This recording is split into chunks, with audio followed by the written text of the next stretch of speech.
स्वागत है दोस्तों पंकज जीएस स्टडी सेंटर में। दोस्तों अभी इलेक्शन का माहौल गर्म हो चुका है। दोस्तों आपको पता है कि दोस्तों 7 चरणों में दोस्तों 19 अप्रैल से लेकर और 2 जून तक चुनाव होगा और 4 जून को दोस्तों इलेक्शन चुनाव का परिणाम आएगा। इसमें दोस्तों बिहार में कल दोस्तों एनडीए ने अपनी सभी सीटों का बंटवारा कर दिया है और सभी को जो सीट से चुनाव लड़ना है उसकी घोषणा कर दी है। दोस्तों उसमें भाजपा ने दोस्तों 17 सीटों की घोषणा की है। दोस्तों 17 सीटों में कौन कौन सा सीट पर कौन कौन सा लड़ेगा दोस्तों ये बता देते हैं। ये देख लीजिए, इसमें दिया है दोस्तों राम कृपाल यादव है दोस्तों, उसको पाटलिपुत्र से दिया गया टिकट। फिर से वही पूर्व सांसद रह चुका है और फिर से उसको रिपीट किया गया। इसके बाद दरभंगा से गोपाल जी ठाकुर, जो वर्तमान में अभी दरभंगा का सांसद है गोपाल जी ठाकुर, फिर से उसको रिपीट किया गया है। इसके बाद सारण से राजीव प्रताप रूडी जी, तो ये भी अभी वर्तमान में सांसद, इनको फिर से टिकट दिया गया है। इसके बाद जनार्दन प्रसाद सिग्रीवाल महाराजगंज से, ये भी वर्तमान में सांसद, इसको भी टिकट रिपीट किया गया है। इसके बाद अररिया से प्रदीप सिंह, ये भी दोस्तों वर्तमान में दोस्तों सांसद, इसको टिकट दिया गया है। इसके बाद दिया गया है डॉक्टर संजय जायसवाल पश्चिमी चंपारण, ये भी वर्तमान में सिटिंग एमपी है, इसको दिया गया टिकट।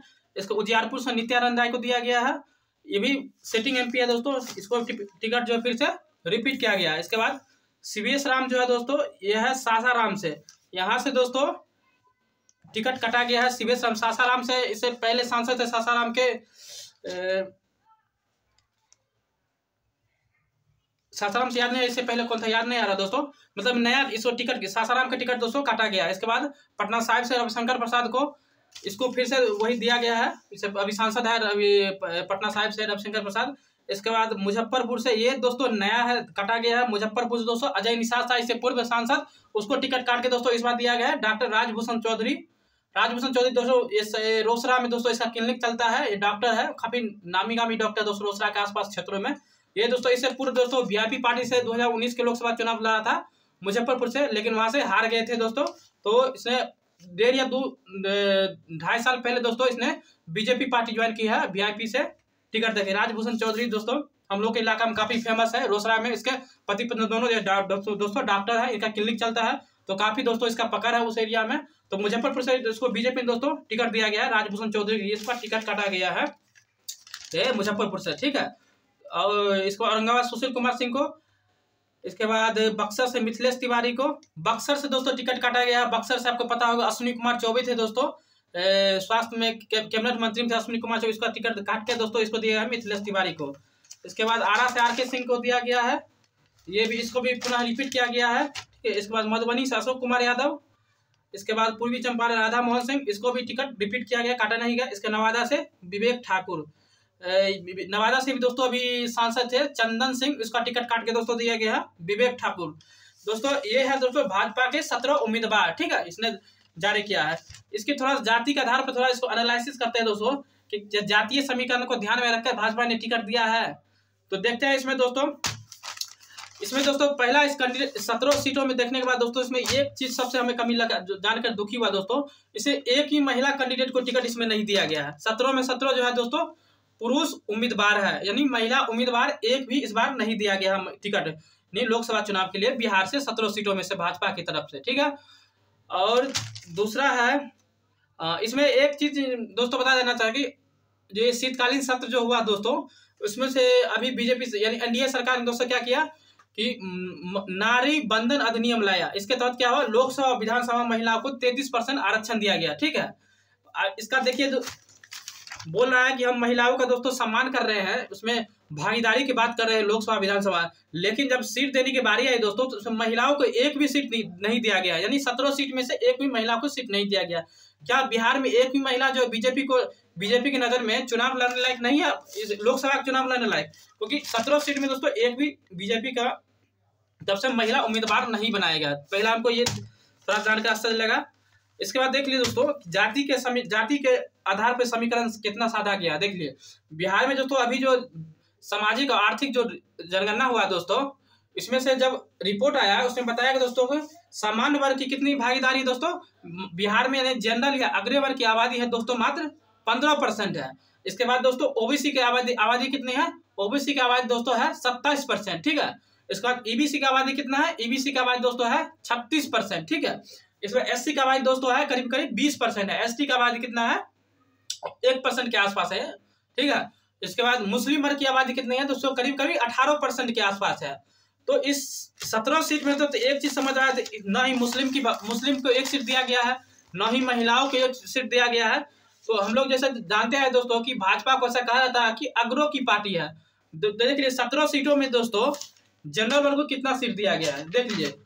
हमने इसमें दोस्तों 17 सीटों गुना भाग किए दोस्तों, तो 17 सीटों में से 10 सीट जो है दोस्तों उसमें अग्र स्वर्ण वर्ग जनरल वर्ग आता है दोस्तों, उस 10 सीट मात्र जनरल वर्ग को दिया गया। यानी दोस्तों बिहार में अग्र वर्ग की आबादी कितनी है, 15% है। कितना है बिहार में दोस्तों जनरल की आबादी कितना है, 15% है। और बीजेपी ने 15% आबादी को भागीदारी कितना दिया है, 10 सीट दिया है, ठीक है। इसके बाद दोस्तों इसके बाद आप आगे बढ़िएगा दोस्तों। इसके बाद आइए ओबीसी। तो बिहार में ओबीसी की भागीदारी कितनी है, ओबीसी की भागीदारी दोस्तों बिहार में आपको करीब हो गया 27% के आसपास। तो बिहार ने ओबीसी कितना सीट दिया है, मात्र 2 सीट दिया है। इसके बाद जब ईबीसी की ओर बढ़िए तो बिहार में ईबीसी की आबादी करीब करीब 36% है। ईबीसी बीजेपी ने कितना सीट दिया है, 4 सीट दिया है। एससी की आबादी 1% है। एससी की आबादी दोस्तों कितना है, 20% के आसपास। तो एससी को मात्र 1 सीट दिया है। यही दोस्तों इसका 17 सीटों का जातीय समीकरण बीजेपी ने इस प्रकार दिया है। इसके बाद जब आप आगे बढ़िएगा दोस्तों जदयू ने भी दोस्तों 16 सीट की अपनी उम्मीदवारी घोषणा कर दिया है। तो जदयू को आप देखिएगा दोस्तों, इसके लिए जदयू 16 सीट में दोस्तों इसने बीसी कैटेगरी को मात्र 6 सीट दिया है, ईबीसी को 5 सीट दिया है और जनरल को 3 सीट दिया है, एससी से 1 और मुस्लिम से 1 सीट दिया है। यानी मुस्लिम का दोस्तों बिहार में करीब 18% की आबादी है। तो एनडीए की तरफ से यानी 33 सीटों की घोषणा हो चुकी है, 33 सीटों की उम्मीदवारी की मतलब जारी कर दिया है लिस्ट, उसमें मात्र 1 मुस्लिम को सीट दिया गया है। जो कि बिहार का जब देखिएगा दोस्तों, बिहार में 4 लोकसभा सीट ऐसे सीट है जहां पर मुस्लिम की आबादी 65% से करीब आसपास है, यानी 4 लोकसभा सीट पर मुस्लिम की दावेदारी बनती है। तो मुस्लिम सीट को यानी 33 सीटों में से मुस्लिम कितने दिया गया सीट, मात्र 1 सीट दिया गया है। उसकी आबादी कितनी मुस्लिम की, करीब करीब 18% के आसपास है, ठीक है। तो जेडीयू और दोस्तों बीजेपी के दोनों अगर सीटों को मिला दिया तो 33 सीटों की टोटल घोषणा होगी। 17 पे बीजेपी है, 16 पे जेडीयू है। तो 33 सीटों की घोषणा में अगर दोनों के दोस्तों अगर मिला देते हैं तो जाति के आधार पर देखिए कितना सीट किसको मिला है। दोनों का अगर मिला देते हैं दोस्तों, देखिए जेडीयू और बीजेपी ने दोनों मिलाकर करीब करीब जनरल वर्ग से करीब करीब 10 तो हो गया आपको। बीजेपी ने जनरल वर्ग की 10 सीटें दी है। इसके बाद आपको जेडीयू दोस्तों जनरल वर्ग को 3 सीटें दी है, यानी 10 और 13 सीट। जनरल वर्ग की भागीदारी आबादी कितने बिहार में, करीब करीब दोस्तों 15% है। उसकी कितनी सीट दिया गया, 13 सीट दिया गया, यानी जिसकी आबादी मात्र 15% है दोस्तों जनरल वर्ग की, उसको 13 सीट दिया गया, ठीक है। इसके बाद आप जाइए बीसी में। बीसी में अगर देख लिए दोस्तों, बीसी ने भाजपा ने मात्र 2 सीट दी है बीसी वर्ग को। और इसके बाद जेडीयू ने कितना दिया है, जेडीयू दिया है 6 सीट दिया है, यानी 6 दुआर, यानी जिसकी आबादी दोस्तों बिहार में 27% है, उसको भागीदारी कितना दिया, 8 सीट दिया है, यानी उसकी भागीदारी 8 सीट के बराबर है। इसके बाद ईबीसी की तरफ आते हैं दोस्तों, तो बिहार में ईबीसी की आबादी कितनी है, 36%। और 36% ईबीसी कितना सीट दिया दोस्तों, दोनों मिलाकर, यानी एनडीए यानी बीजेपी और जेडीयू मिलाकर। तो ईबीसी 4 दिया है, बीजेपी ने 4 सीट दिया है, इसके ईबीसी ने 5, यानी 36% जिसकी दोस्तों आबादी है उसको मात्र 9 सीट दिया गया ईबीसी की तरफ से, ठीक है। इसके बाद एससी की तरफ देखते हैं दोस्तों, तो बिहार में एससी की आबादी करीब करीब दोस्तों 19% है, ठीक है। 19% में बीजेपी ने मात्र 1 सीट दिया है। इसके बाद 1 सीट दोस्तों दिया है जेडीयू की तरफ से, यानी ये हो गया एससी की तरफ से 1 बीजेपी 1 जेडीयू, यानी 1 सीट, ये 2 सीट हो गया। इसके बाद दोस्तों बिहार में 6 सीट जो है लोकसभा का वह रिजर्व है, यानी एससी के लिए रिजर्व है। तो 6 सीट दोस्तों रिजर्व हो गया। तो इसमें से लोजपा जो रामविलास पार्टी चिराग पासवान की पार्टी दोस्तों, उसको 5 सीट दिया गया है, यानी तो बीजेपी मात्र 1 सीट दिया है अपने तरफ से और जेडीयू मात्र 1 तरफ से दिया है, यानी जिसकी आबादी दोस्तों 19% उसकी सीट कितना दिया गया है, टोटल मिला दिया दोस्तों बीजेपी और जेडीयू मिला दोस्तों 2 सीट दिया गया। और इसके बाद रामविलास पार्टी 205 पे वो आरक्षण है, तो उस पर हम बात नहीं करेंगे। यानी यही दोस्तों जातीय समीकरण टोटल मिला के दिया गया है। इसमें एक सबसे दोस्तों हम मतलब निगलेक्टेड किया गया वो मुसलमान वर्गों की। देखिए मुस्लिम आबादी दोस्तों बिहार में टोटल 18% के आसपास है, उसको मात्र 1 सीट दिया है जेडीयू, और बीजेपी दोस्तों 1 भी सीट ने मुसलमान को नहीं दिया गया है।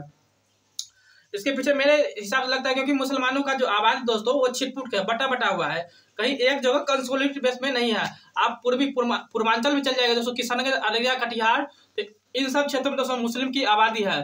तो किशनगंज से एक जेडीयू ने मुस्लिम उम्मीदवार को उतारा है, बाकी बीजेपी ने एक भी मुसलमान उम्मीदवारों को नहीं दिया है, एक भी महिला उम्मीदवारों को नहीं दिया है। 17 सीट में 10 सीट तो दोस्तों जनरल को दिया गया है बीजेपी ने। तो ये देख लीजिए, मतलब जैसा हम लोग सुनते आ रहे हैं कि दोस्तों बीजेपी अग्रो की पार्टी है, तो जो टिकट देने की बारी है दोस्तों उसने भी उसी समीकरण को ध्यान में रखकर दिया है, यानी जिसकी आबादी मात्र 15% दोस्तों, उसको बीजेपी ने 17 में 10 सीट जो है जनरल वर्ग को दे दिया गया है। ठीक है, इन सब आधारों पर आप देख लीजिए कि बीजेपी ने किस प्रकार जातीय समीकरण खेला है, बिहार में ध्रुवीकरण करने की कोशिश की है। आप हमें कमेंट करके बताइए बीजेपी के द्वारा ये बेसिकली सीट दिया गया दोस्तों, ये जीत के आधार पर दिया गया, बिल्कुल 17 सीट दिया गया बीजेपी, करीब 17 सीट आराम से जीत जाएगा।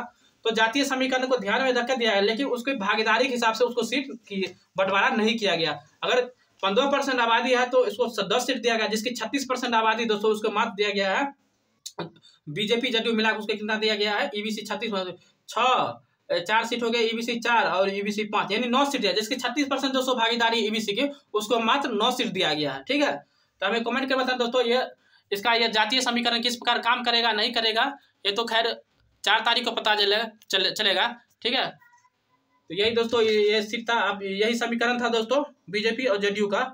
हमें कमेंट करके बताएं दोस्तों ये विश्लेषण आपको कैसा लगा। ठीक है, धन्यवाद।